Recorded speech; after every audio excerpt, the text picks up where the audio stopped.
Hello everyone, welcome back to my mini vlog. আপোনালোক সকলোকে ৰঙালী বিহুৰ বহুত শুভকামনা আৰু লগতে এডভান্স নতুন বছৰ বহুত শুভকামনা আৰু শুভেচ্ছা জ্ঞাপন কৰিলো। আজি গৰু বিহু আৰু আমাৰ ঘৰত মানে পৰম্পৰাগতভাৱে আবেলি টাইমত বিভিন্ন ধৰণৰ কাটা বন জাতীয় বস্তু নিমপাত এইবোৰ দি ঘৰত অকমানকে কি হয় চোতালতে জুই জ্বলাই আৰু সেই ধোৱা আমি সবে গাত লগাও। তাৰে অকমান আমাৰ ট্ৰেডিশনটো আপোনালোককো দেখাও।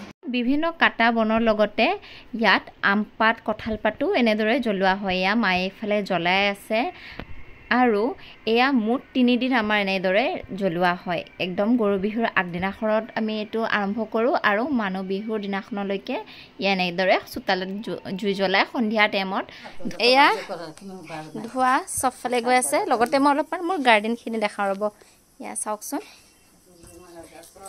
এয়া মোৰ চোতালত মই লগোৱা ফুল পাকেজোপা এজোপাত চাওক কিমান ধুনীয়াকৈ ফুলি আছে। ইয়াৰে এজোপা আছে ইয়াত ইয়েলো কালাৰৰ। এয়া এখন গছতে 3টা কালাৰৰ হৈছে চাওক ফুল এজোপাতে। আৰু এবিধ বস্তু দেখাইছো, এয়া হল চত মাহৰ শেষৰ দিনতে আমাৰ এবিধ বিশেষ সবজি বনোৱা হয় যাক 18 ঘণ্ট বুলি কোৱা হয়। ইয়াত টোটেল 18 বিধ সবজি মিলাই এয়া সবজি বনোৱা হয় আৰু ইয়াৰ দিনতে বনাইছিলো আৰু সবকে আমি বিলাইও আহিলো।